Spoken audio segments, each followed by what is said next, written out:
કેમ છો?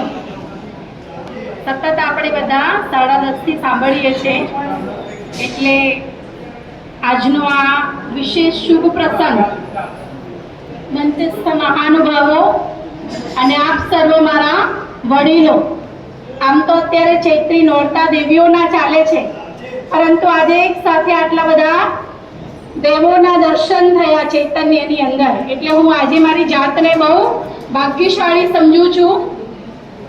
દેવીઓ પણ બેઠી છે, પરંતુ વધારે આજે દેવોનો દિવસ છે.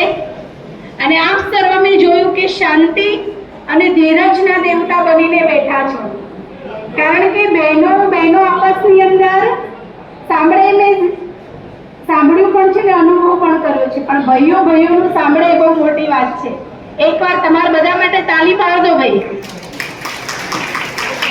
આજનો આ કાર્યક્રમ પેન્શન મંડળને આજે કેટલા વર્ષ થયા કોને યાદ છે?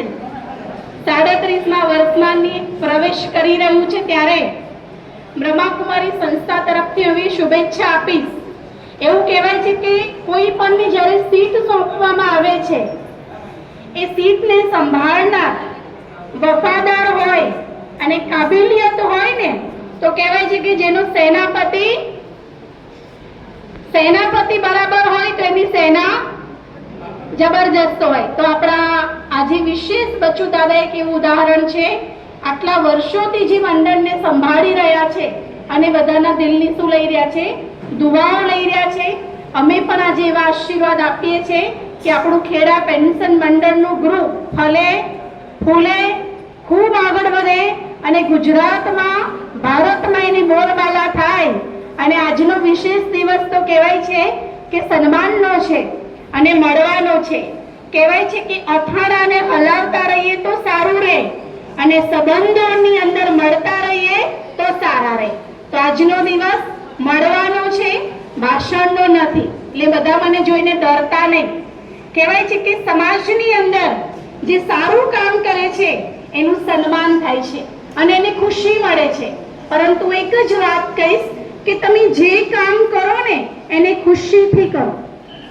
ખુશીને પ્રાપ્ત કરવા માટે કાર્ય નથી કરવું, પરંતુ જે કામની અંદર દિલને રેડી દેવામાં આવે છે અને ખુશીથી જ્યારે કરીએ છીએ તો એ દુઆ બની જાય છે. અને હવે મને એવું લાગે છે કે પહેલાના જમાનામાં વડીલો એવું કે 60 વર્ષ પૂરા કર્યા એટલે શું કહેવાય? હવે જે જીવવાનું છે એ ગોડલી ગિફ્ટ દ્વારા વ્યાજમાં જીવવાનું છે. અને અમારા જમાનામાં અમે કહીએ છીએ કે 40 પૂરા કર્યા એટલે બહુ થઈ ગયું કહેવાય, કારણ કે બીમારીઓ હવે બધાને વળગી રહી છે. ત્યારે આવા સમયની અંદર વડીલોને હું એક જ વાત કરીશ કે તમારી હિંમત, તમારો આત્મવિશ્વાસ અને તમારું સાહસ જો તમારી સાથે હશે ને તો તબિયત તમને ચકાચક થઈ જશે. કારણ કે મેં જોયા છે કે ઘરડાઓને સૌથી વધારે અત્યારે શેની જરૂર છે? હૂંફની. તો હવે બધાએ પોતાના તબિયતને લઈને, સંબંધોના ઉપર નીચેના પ્રોબ્લેમને લઈને ચિંતા કર્યા વગર પરમાત્માને ચિંતા સોંપીને ખુશીથી જીવન જીવો. કારણ કે માણસ કેટલું જીવે એ મહત્વ નથી, પરંતુ કેવી રીતે જીવ્યો ને એ બહુ મહત્વ છે.